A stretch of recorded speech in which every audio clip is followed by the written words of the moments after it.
On the line with us is our buddy Miles Taylor, the former chief of staff at the Department of Homeland Security, tech and security expert, the author of A Warning by Anonymous and Blowback, and his Substack newsletter is Treason with Miles Taylor. If you don't subscribe to it, you must. It's free. It's great. Treason.io is the website. Miles Taylor USA is his handle over on Blue Sky. Miles, welcome back to the program. I saw a mention that you made. I think it was a note, perhaps. You said, I spent 2 years in the Trump administration. During that time, I saw how the president handled national security decisions. One of my biggest takeaways was this. He fantasized regularly about maiming and killing unarmed civilians, actually. Tell us about that. Well, Tom, there's a lot of different anecdotes that could support that point. But one of the reasons why I brought it up is because of all of this discussion around blowing up boats in the Caribbean and people talking about the president's policy.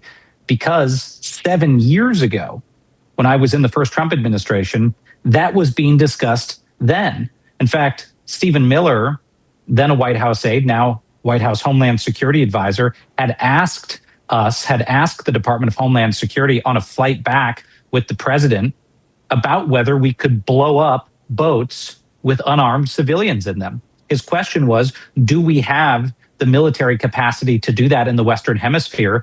And could the president do that under international law? That was very shocking to us. That was very alarming. That's why I documented it contemporaneously. And of course, the legal advice we gave back to the White House was, no, we cannot do that. You cannot do that. That's not an option for the administration. But Tom, that was part and parcel of the type of conversations we had often with the president and his aides. He talked about shooting people in the border. I was one of the first people to go out there and reveal that he talked about shooting folks in the legs at the southern border, even though we warned him most of those people were children or pregnant mothers or innocent, young men coming into the country. They were not armed combatants who could be shot. Other times, the president would talk about how he wanted the border wall to be designed to harm and maim and injure people so that the bloody spectacle would scare others away. I could go on, but this happened all the time with the president, that he was thinking about ways that he could create a sense of deterrence against people he didn't like by killing other people he didn't like or by maiming them. That would be a scary thing if anyone in your life was talking about doing it. But for it to be the president of the United States should alarm everyone. Yeah, I realize I'm the one who was once a psychotherapist, not you, but I would like you to, if you are willing to, comment on whether you think that this man who is now our president is actually a psychopath or a sociopath. Is he lacking in the ability to empathize with other people, to understand other people's emotions? Do you have thoughts on that? I think he absolutely is, Tom. And I think one of the reasons, if there is any sort of rational thought behind these musings about killing and maiming civilians, for him, it's about creating a sense of fear, and fear gives him power. I mean, you've got to think, why would any autocrat talk about, killing innocent people? Well, it's to scare other people who might consider crossing that autocrat. That might have sounded outlandish to some people before this second Trump administration, but now I think it's very obvious, even to the skeptics, that this is what Donald Trump is doing.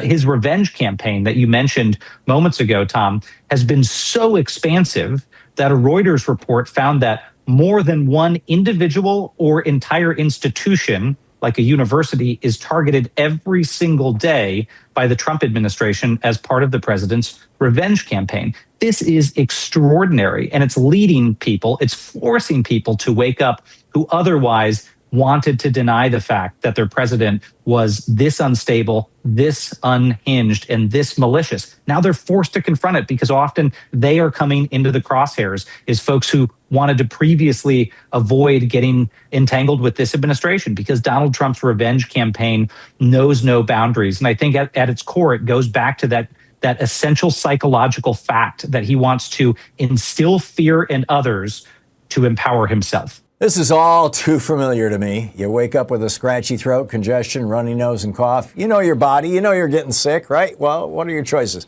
Tough it out, get sick, and take time off work? Hope the doctor can see you this month? Wait 2 hours at urgent care and have people cough all over you? Or open your medical emergency kit like mine.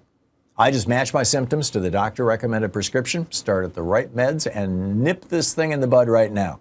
This is not a first aid kit. It comes with doctor-prescribed meds to treat dozens of common and serious medical issues. Strong antibiotics for infections of all types, strep throat, pneumonia, UTIs, bronchitis, and a lot more. Plus, a doctor's easy guide so you'll know exactly what to take and when. No waiting to see the doctor, no waiting at the pharmacy. My meds are in my kit. Every home should have at least one medical emergency kit. You can get $35 off at urgentcarekit.com/Tom, Tom, when you check out. That's promo code Tom at urgentcarekit.com/Tom. You were a Republican, I believe. You were certainly part of a Republican administration. I'm assuming that you had affiliation with that party at that time, years ago? Yeah, I mean, look, I spent my whole life coming up in the Republican Party. I remain a conservative. I'm no longer part of the Republican Party because I've seen it just become a party that's solely focused on worshiping Donald Trump. But politically, I remain a conservative, a small government conservative, and I consider myself vastly more ideologically conservative than Donald Trump is. I actually think he's not a conservative. I think he's a hyper-populist with a wannabe dictator's worldview. And that's what I think is so dangerous. And I can't see the Republican Party reverting back in my lifetime to where it needs to be. But he's certainly veered very far from what it originally stood for. I get that. And someday it would be interesting for you and I to have a conversation about what does it mean to say that you're a conservative. I know Michael Steele is saying the same thing. And I'd love to dig into that. But for right now, the reason I mentioned that and kind of set that up was to go to the second step, which is I'm assuming that you still have contacts in that world, given that you came up in that world. And I'm just wondering, have we reached the point where, or are we approaching the point that's similar to that moment in 1974 when Barry Goldwater, the grand old Republican man of the Senate, walked over to the White House and sat down with Richard Nixon and said, Dick, it's time to go.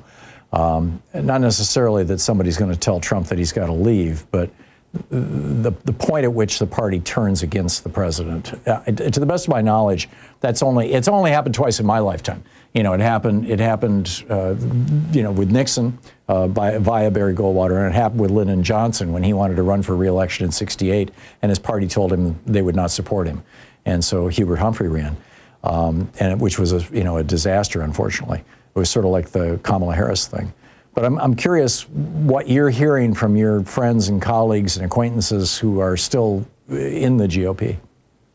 Well, I don't think we're quite there yet. And, you know, if January 6th taught us anything, it's that the Republican Party is willing to abide a whole hell of a lot of craziness from this man before they will break ranks. I mean, the sacking of the U.S. Capitol only got a handful of Republican members of Congress to break from Donald Trump and the party line. But I do see, Tom, in things like the increase in prices and Donald Trump's obvious health failings, him falling asleep today multiple times in the cabinet meeting, as the types of things that, for better or for worse, may actually be even more likely than the ransacking of the U.S. Capitol to get Republicans to say it is time to move on. I mean, you think about that with Joe Biden. It was one bad debate performance where he looked elderly that was enough to convince them. And I think Donald Trump will fall victim to the same thing, and he's starting to. And you've got people, including Marco Rubio, who sat next to him at this cabinet meeting,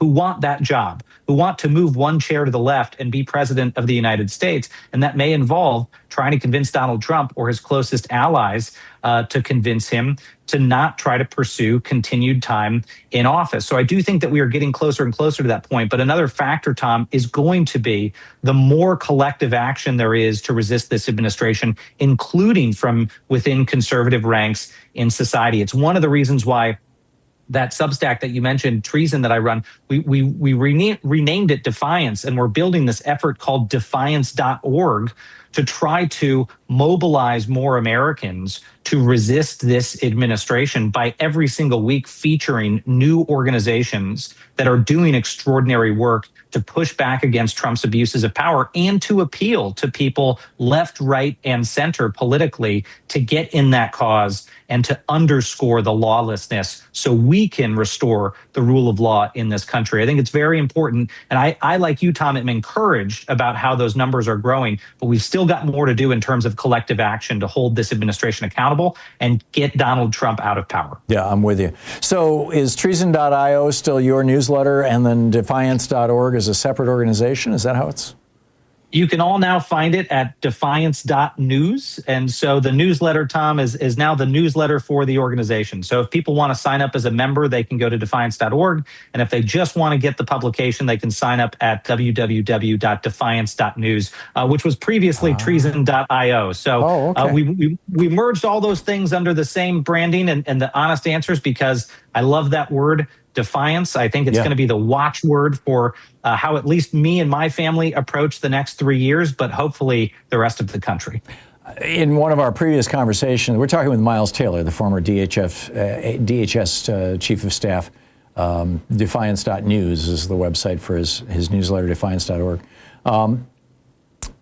We talked recently, last month, I guess it was, about the harm, the trauma that you and your family suffered as a consequence of Trump going after you publicly, not just legally, but also publicly. You know, the expense, the threats, all that sort of thing. How are you doing? How are you and your family doing now? Yeah, I appreciate the question. You know, look, I have a wife who is tough as nails. She's the spinal cord of the family, and an incredible daughter and an amazing family. We have a great support system, but it has been the hardest year of our lives. And as always, I caveat that by saying, I don't tell people that for sympathy. I tell them that so that they can understand that we are just one tiny data point of this massive revenge campaign that has enormous repercussions for people's lives. I mean, even just before hopping onto this program with you, Thom, I'm reviewing messages from attorneys who are helping us sue an individual who threatened violence against our family. And that's the type of thing that crops up all the time that you have to deal with, is someone that you've never met who wants to take up the president's mantle, threaten death against your wife or your daughter, and then you've got to go out there and engage them in some legal district somewhere else in the country to make sure that that threat goes away. Those things all have emanated from Donald Trump's targeting of us and our family. And I don't want other people to experience that. But again, going back to that Reuters report that found that just in 10 months, Donald Trump has sought revenge against 470 separate targets personally, it just gives you a sense of the scale and the scope of this man's desire to